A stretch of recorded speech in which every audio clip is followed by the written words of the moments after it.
살아계신 하나님 아버지, 감사와 찬송과 영광을 올려드립니다.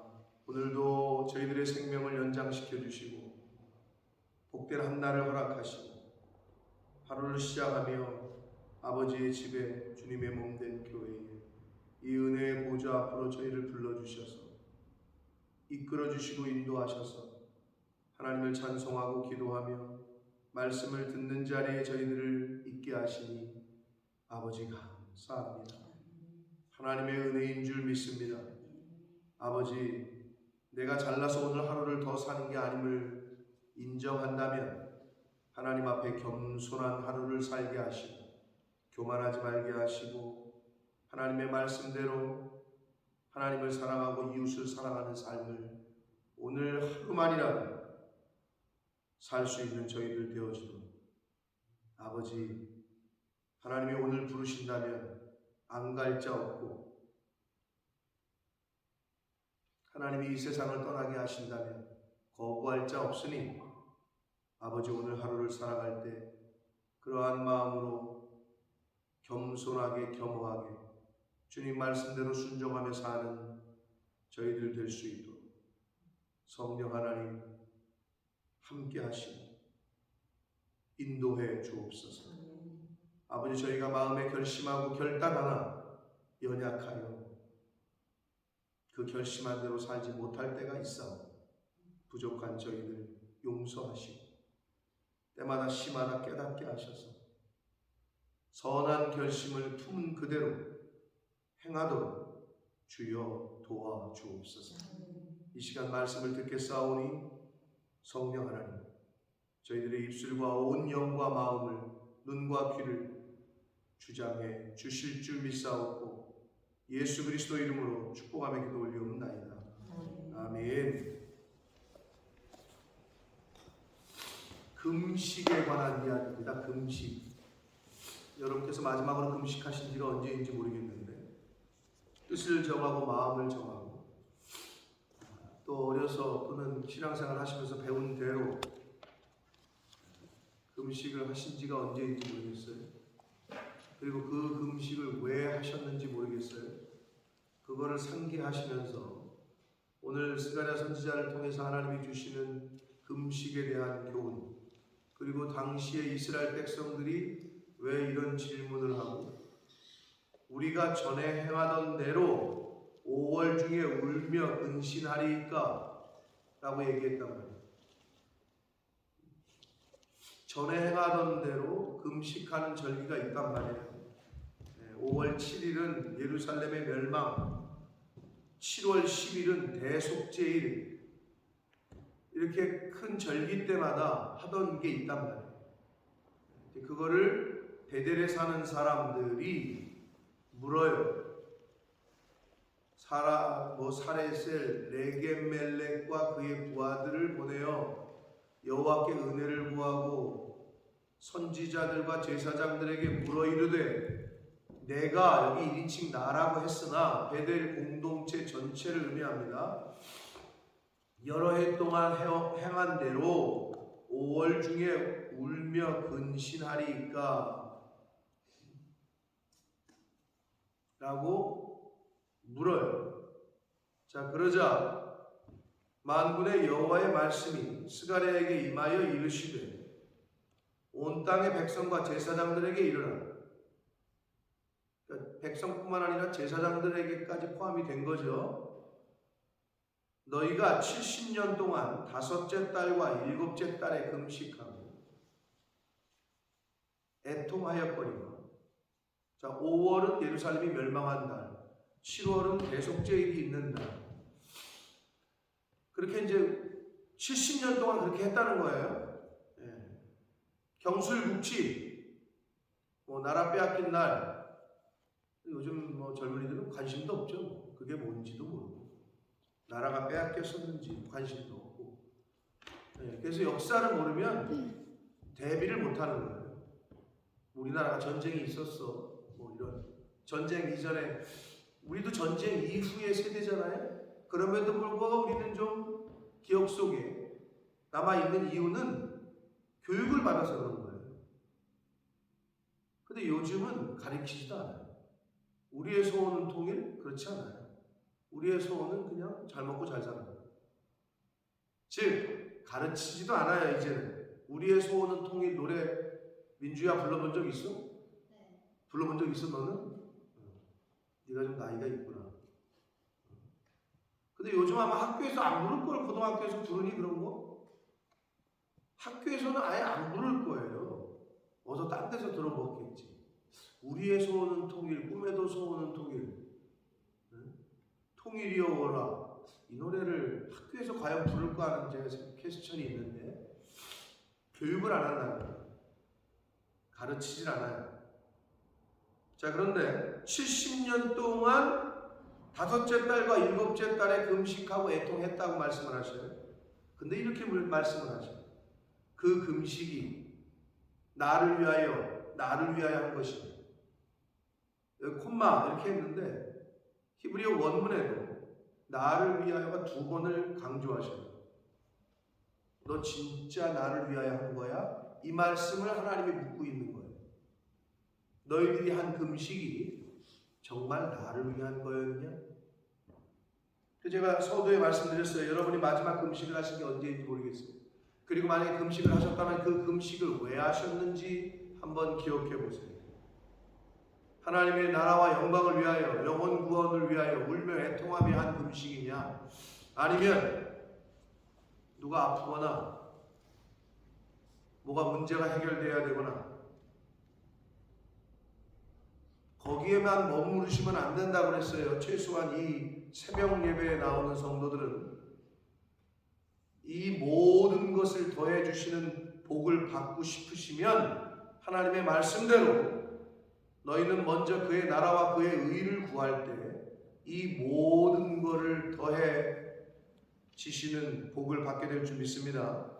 이 모든 것은 더해 주셨으면 좋겠는데 하나님의 나라와 의는 구하질 않아. 그러니까 안 되지. 그러니까 항상 거기에 머물러 있는 거지. 이걸 빨리 패턴을 바꾸셔야 돼요. 근데 사단은 그렇게 우리를 계속해서 옆에서 속삭여요. 야, 너도 힘든데, 너도 먹을 거 없는데, 뭔 교회요? 이렇게 이 속에서 자꾸 그런 생각을 갖게 해요. 그걸 넘어 쓰셔야 돼요.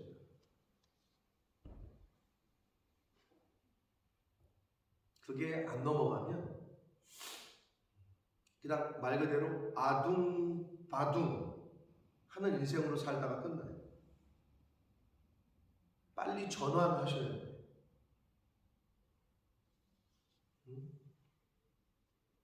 그래야 업그레이드 다음 단계로 간단 말입니다.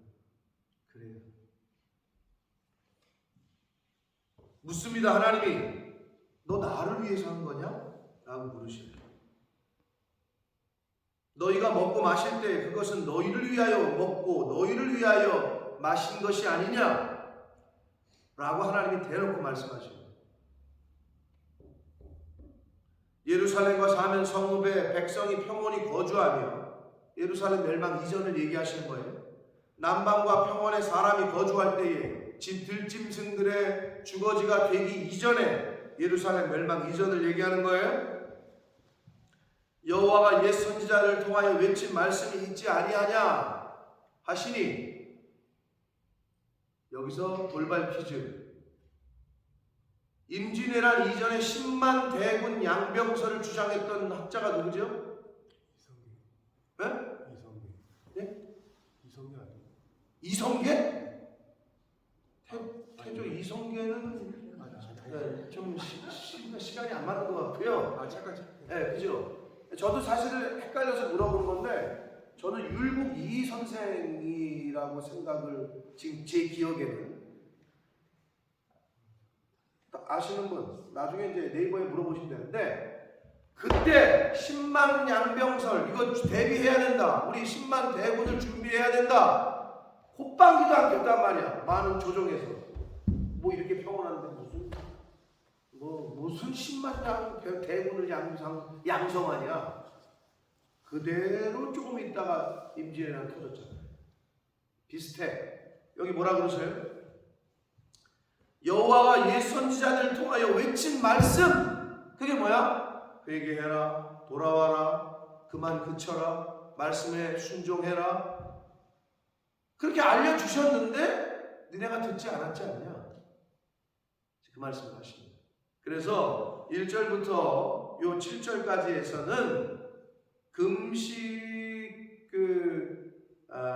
대해서 묻고 있는 예루살렘의 멸망 이후의 세대, 전쟁 이후의 세대랑 비슷하게 생각하시면 돼요. 예루살렘 멸망 이후의 이스라엘의 새로운 세대의 형식적인 신앙생활을 꼬집고 계신 거예요. 야, 과거에 내가 너네 조상들이 이렇게 행할 때 멸망 이전에 내가 선지자들을 통해서 내 종들을 통해서 무수히 얘기했다. 그런데 네 조상들은 듣지 않았다. 그러니까 형식적인 신앙생활을 했다.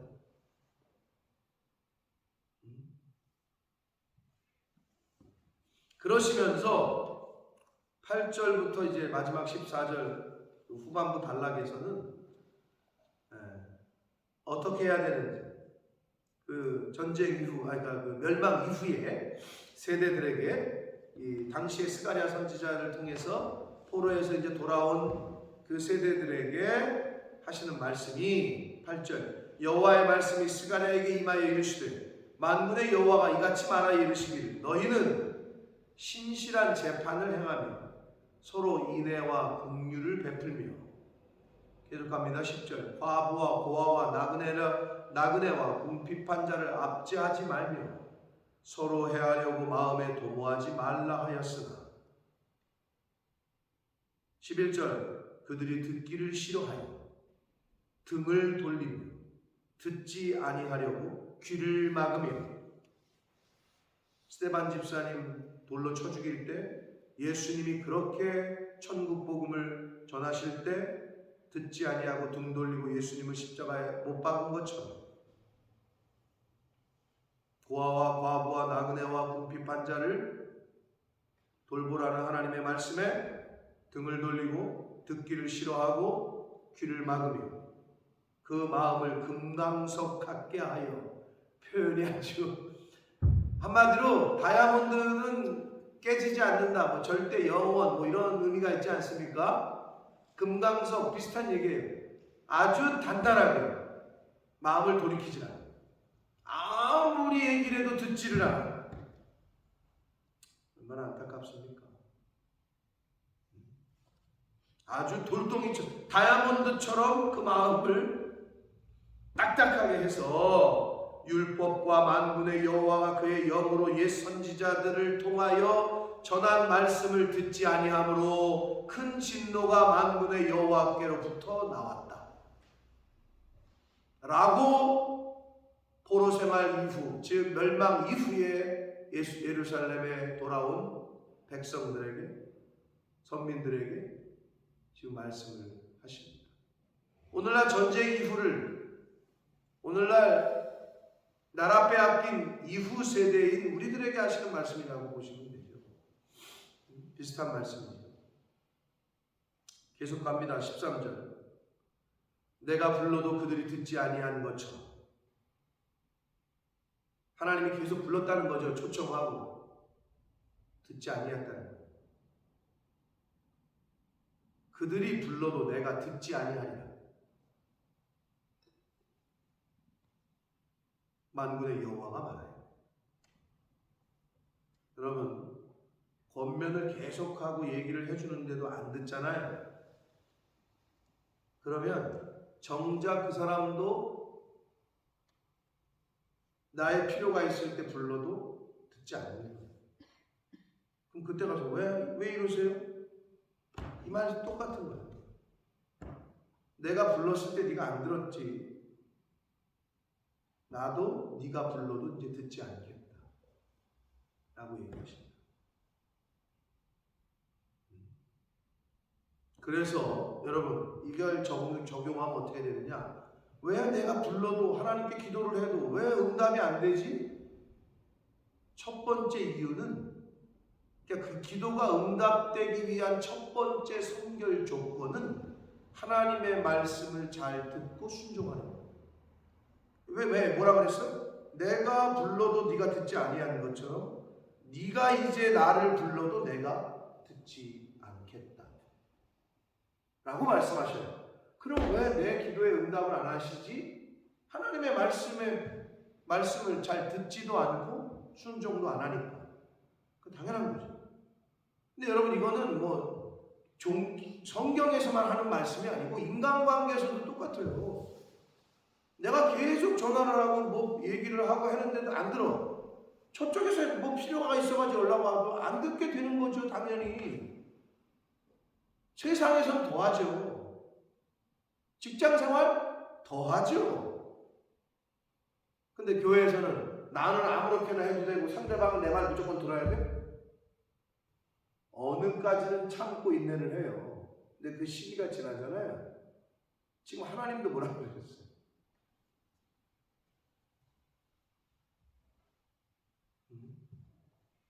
들어줄 때, 권면할 때 들으시기를 예수 그리스도 이름으로 축복합니다. 마지막 14절, 내가 그들을 바람으로 불어 알지 못하던 여러 나라에 흩었다. 이제 바벨론의 포로 생활하는 것과 여러 나라로 디아스포라 흩어버리신 하나님의 말씀이고, 그 후에 이 땅이 황폐하여 오고 가는 사람이 없었다. 이는 그들이 아름다운 땅을 황폐하게 하였습니다 하십니다. 하나님이 택하신 예루살렘을, 하나님의 집을 이스라엘이 그들의 죄로 인해서 황폐하게 만들었다는 거예요. 오늘날로 말하면 하나님이 세우신 이 교회를 주님의 아버지의 집이라고 우리가 기도할 때 말하고 주님의 몸된 교회라고 하는 이 공동체를 저와 여러분의 나의 죄로 인해서 흩어버리고 황폐하게 만들지 않는 신앙생활을 하는 저와 여러분이 되셔야 될 줄 믿습니다. 누룩이, 죄가 있으면 전염이 돼요. 그럼 못 먹죠. 음식을 썩으면, 상하면 버려야 돼요. 죄는 전염성이 강하고 확산성이 강하다고 그랬어요. 그래서 때로는 잘라내요. 의사들도 암세포가 커지기 전에 위에 암세포가 생기면 절제를 하잖아요. 잘라버리잖아요. 그래서 당시에 이스라엘 백성들은 그 총에, 그 공동체에서 떨어져 나가는 것을 가장 큰 저주로 여겼단 말이에요. 옛날 우리 시대로 말하면, 옛날에 어느 부락 마을에서 헛짓거리를 하면 어떻게? 촌장, 그 마을 공동체에서 너 이 마을에서 떠나라. 비슷한 거죠. 오늘날 그런 개념도 없죠. 오늘날은. 근데 옛날엔 그랬단 말이에요. 그러니까 이스라엘 당시에 바로 그런 개념이에요. 그 선민 공동체에서 이제 넌 나가라. 그게 교회의 헌법에 나오는 권징과 징계예요. 즉 출교를 명하는 거죠.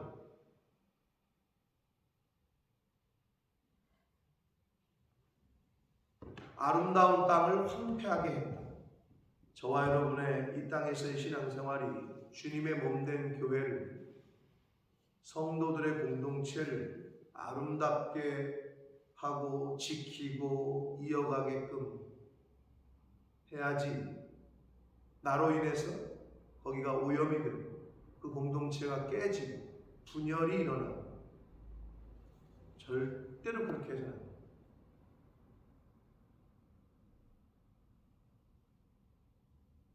아니 뭐 교회가 여기밖에 없어. 딴 교회 가면 되지.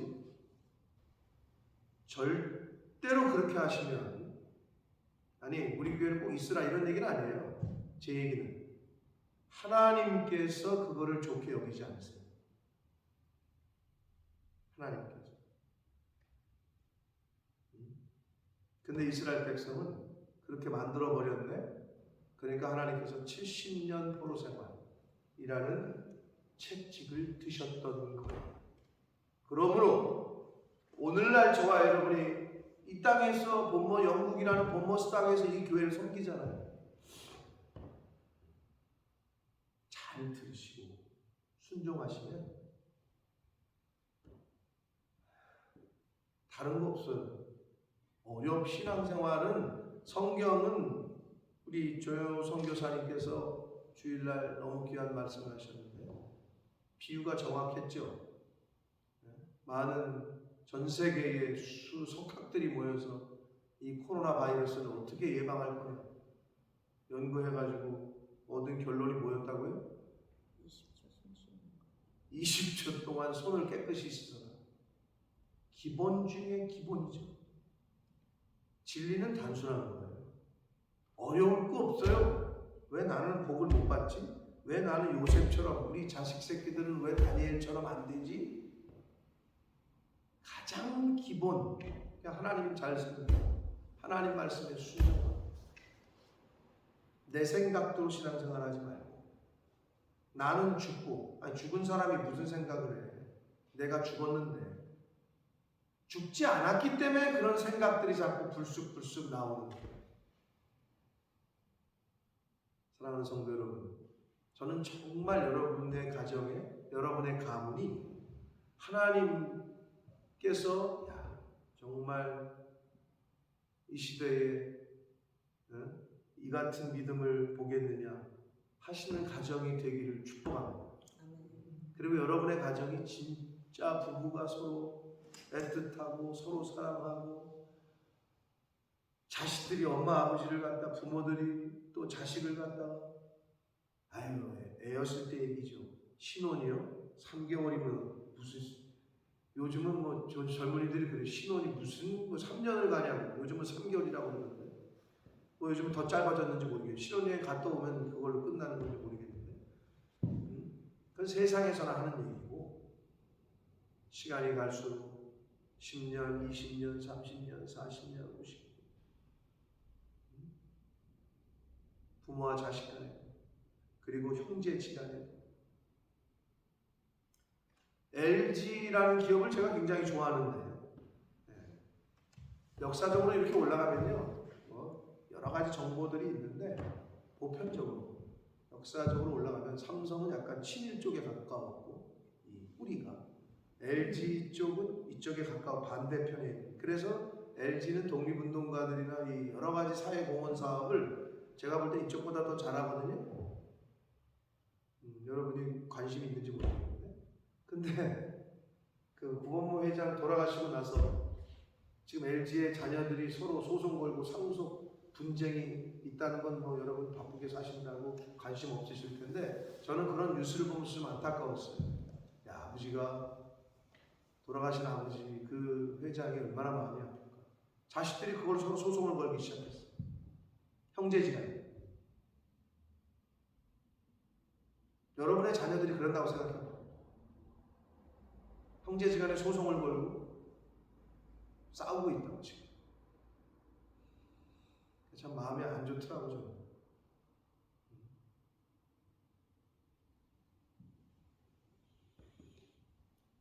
다른 거 없어요. 잘 여러분이 본이 되시고 하나님 섬기는 건 이렇게 하는 거야. 교회를 섬기는 건 이렇게 하는 거야. 주의 종을 섬기는 건 이렇게 하는 거야. 하나님의 나라와 의를 먼저 구하는 건 이런 거다. 제발 제가 부탁드리는 거는 자녀들 듣는 데서 교회나 목회자나 성도 욕하는 거 하지 마시라. 하시려면 저 혼자 가서 하나님하게 얘기하라는 거예요. 그걸 듣고 자란 아이들은 아무 관련이 없는데도 교회에 대해서, 목회자에 대해서, 다른 교회 성도들에 대해서 부정적인 생각을 갖습니다. 절대 그 자녀, 여러분의 자녀에게 복이 되지 않아요. 어디를 가시건 그렇게 신앙생활 하셔야 돼요. 어느 교회든 여기에 누가 쓰건 그걸 늘 잊지 마시라. 혹 제가 떠나더라도 다른 분이 어떤 분이 쓰더라도 이건 하나님께서 보내셨다. 어떤 목회자가 여기 와서 설교를 하고 그 자세를 갖지 않는 이상 나에게 절대 복이 되지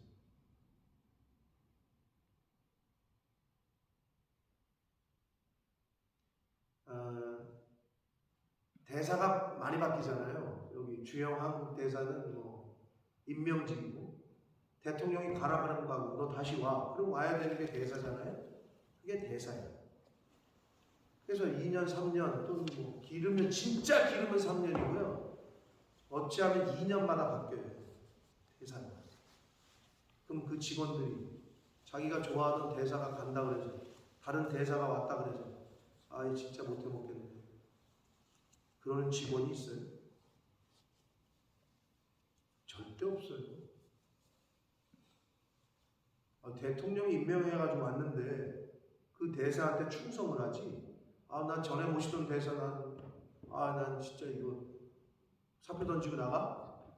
그런 바보 천치가 어디 있겠어요? 영적인 건 더하지. 하물며.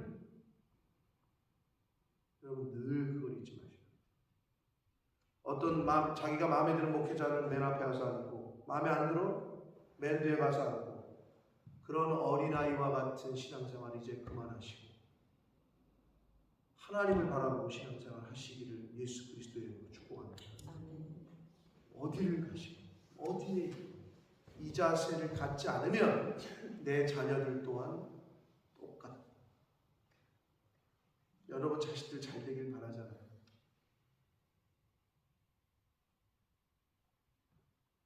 그러니까 자녀들 앞에서는 그리고 약간 신앙이 없는 배우자 앞에서는 절대 교회나 목회자나 성도들 험담을 하는 게 아니에요. 이웃 험담하는 게 아니에요. 그게 그 사람, 그 자녀들에게 그걸 듣는 사람들에게 절대 덕이 되지도 않고 복으로 흘러가지도 않아요. 사랑하는 성도 여러분, 저는 여러분의 가정이 잘 됐으면 좋겠어요. 아멘이 안 나오니까 안 되는 거야. 내가 뭐 이렇게 얘기를 하는 여러분의 가정을 축복하는데도 별로 받고 싶지가 않아요. 그 복을.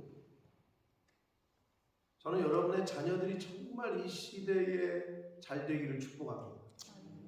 정말 그렇게 됐으면 좋겠어요. 그러기 위해서는 지금 새벽에 나와서 이 자리에 앉아 계신 여러분이 정말 하나님 앞에서 순수한 마음, 겸손함. 그래도 희망이 있어요. 여러분이 그렇게 하시면 지금은 별거 없어 보이고 안 되는 것 같고 왜 이렇게 더딘 것 같고 그러나 하나님의 때에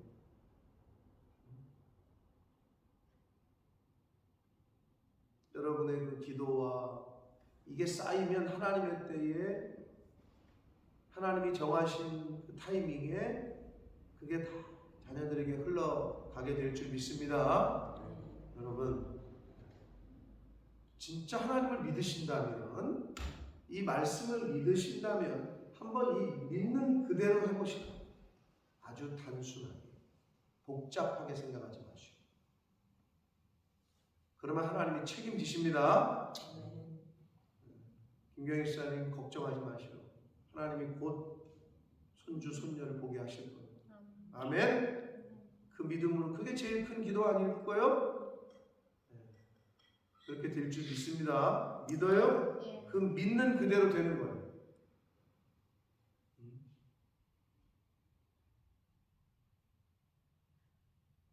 자녀들 기도가 제일 크겠지요. 그러나 제가 말씀드리고 싶은 건 여러분의 자녀들의 문제, 당장 앞에 놓여 있는 먹는 문제, 직장의 문제, 사업의 문제 거기에 너무 몰입하시면 안 되고요. 내가 제일 말씀드리는 대로 오늘 주신 말씀 붙잡고 그 말씀을 이루어 가려고 기도하시고 기도의 재료는 말씀이어야 됩니다. 네? 여러분의 주변의 환경에서 만나는 어려움과 무슨 환난과 이게 아니고 그 주에 주셨던 말씀 하나 되게 하라고 하셨던 주의 종을 통한 말씀 부부가 더 하나 되려고 힘쓰고 애쓰고 내가 하나님과 하나 되려고 힘쓰고 애쓰고 내가 말씀과 하나 되려고 힘쓰고 애쓰고 교회와 하나 되려고 힘쓰고 애쓰고 오늘 주신 말씀 그거를 양식으로 삼고 기도의 제목으로 삼으셔서 그렇게 기도하시면 내가 오늘 내 새끼 위해서 기도 못했네. 내가 오늘 내 가정의 사업을 위해서 기도 못했네. 너 기도 안 했으니까 너 응답, 나는 이제 너 모른다. 하나님은 그런 하나님이 아니시라는 거예요. 먼저 하나님의 나라와 의를 구하라. 명심하시고. 그러면 이 모든 건 다 해결하십니다. 할렐루야. 그 믿음으로 오늘을 사시고 남아있는 인생을 살게 되시기를 예수 그리스도 이름으로 축복합니다. 살아계신 하나님 아버지, 감사와 찬송과 영광을 올려드립니다. 아버지 하나님, 창조주라고 내 인생의 주인이시라고 살아계신 하나님이라고 저희가 고백을 합니다. 그런데도 불구하고 하나님의 말씀에는 왜 그렇게 순종이 되질 않는지, 왜 하나님 말씀보다 내 생각과 내 의지와 내 지식에 얽매여 있는지, 아버지 하나님, 내가 너희들에게 내 종을 보내서 그렇게 얘기했거늘 너희가 듣지 아니했다. 나도 이제 너희를 듣지 않겠다. 오늘 스가랴서에 말씀하신 이 말씀을 잘 깨닫고 거울 삼아서 반면 교사로 삼아서 오늘을 사는, 오늘 나에게 주신 깨닫게 하시는 그 레마의 말씀을 가슴에 새기고, 주여 오늘 하루를 살아가며 오늘 주신 말씀을 이루어가게 하시고 깨달은 대로 순종하게 하시고, 하나님이 부르시는 그날에 이 세상 떠나야 될 텐데 그때 후회하지 않고 천추의 한 거리를 남기는 인생이 아니라 할렐루야 감사함으로 기쁨으로 아버지 품에 안기는 이 자리에 있는 하나님의 백성들, 속한 가정들, 주님의 몸된 교회에 속한 권속들 다 되어지도록 주여 은혜 내려 주옵소서. 예수 그리스도 이름으로 축복하며 기도 올려